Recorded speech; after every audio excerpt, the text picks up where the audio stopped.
یہ کہتے ہیں کہ میں اکثر ایسا ہوتا ہے کہ نماز میں التحیات کی جگہ الحمد شریف پڑھ ڈالتا ہوں، پھر مجھے یاد آتا ہے دوبارہ التحیات پڑھ کے درود شریف دعا پڑھ کے سلام پھیر دیتا ہوں، کیا حکم شرع ہوگا؟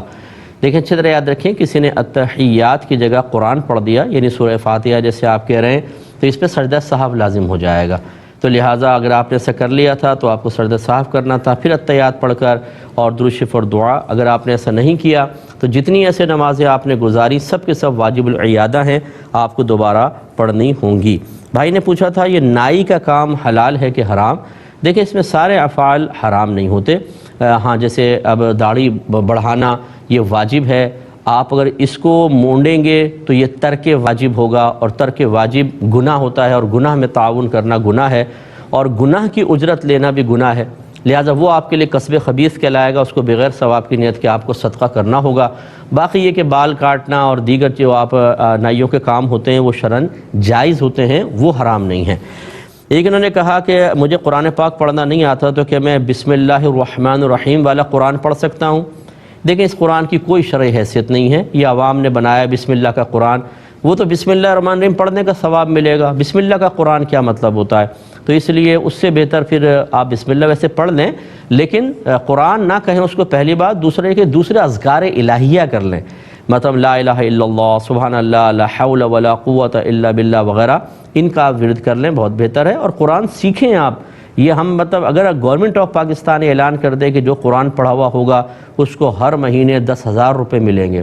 بتائیے اب ہم کوشش کریں گے یا نہیں کریں گے؟ تو بس مادی شے جب ساتھ لگی ہوئی نظر آتی ہے تو پوری تمام تر توانائیاں اس چیز کے حصول کے لیے ہم استعمال کرنا شروع کر دیتے ہیں، لیکن جب تک ایسا نہیں ہوتا تو امور آخرت کی اتنی فکر نہیں ہوتی، وہاں بے بسی، لاچاری، فوراً شکست قبول کرنا یہ ہمارے اکثر روٹین میں شامل ہوتا ہے، ایسا نہیں ہونا چاہیے۔ ایک یہ کہتے ہیں کہ میں جب بھی فرض پڑھتی ہوں تو اس میں قل هو اللہ شریف پڑھتی ہوں تو مجھے شبہ پڑتا ہے صحیح پڑھی کہ نہیں پڑھی، تو بعض اوقات میں پوری نماز کو دوبارہ پڑھتی ہوں۔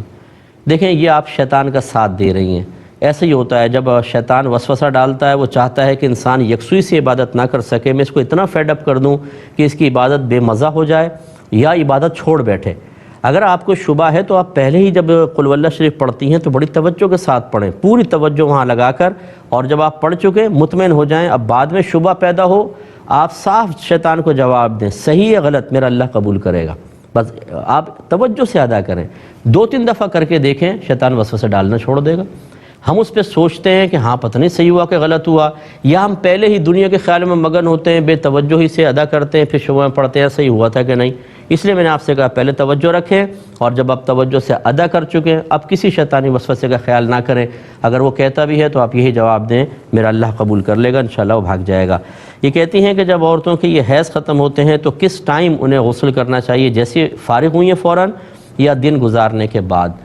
دیکھیں اگر یہ اس دن جیسے لاسٹ ڈے ہے، فرض کر لیں کہ 10واں دن چل رہا ہے، تو پھر تو غروب آفتاب تک کا انتظار کر لیں، یہ بہت ہی بیسٹ ہے کہ ہو سکتا ہے سپورٹنگ وغیرہ ہو جائے اس کے بعد۔ اور اگر درمیان میں ہے، جیسے مثلا 5 دن کی عادت تھی 6 دن کی، تو بس جیسے وہ 6واں دن گزرتا ہے 7ویں دن کے انتظار کی حاجت نہیں ہوتی، وہ فوراً آپ غسل کر سکتی ہیں۔ خلاصہ کلام یہ ہے کہ درمیان میں کرنے میں یہ ہو سکتا ہے، یعنی دن کے درمیان میں کہ پھر کوئی سپورٹنگ وغیرہ ہو جائے، اس لیے غروب آفتاب تک کا انتظار کر لیں، اس کے بعد کریں، یہ بیسٹ ہے۔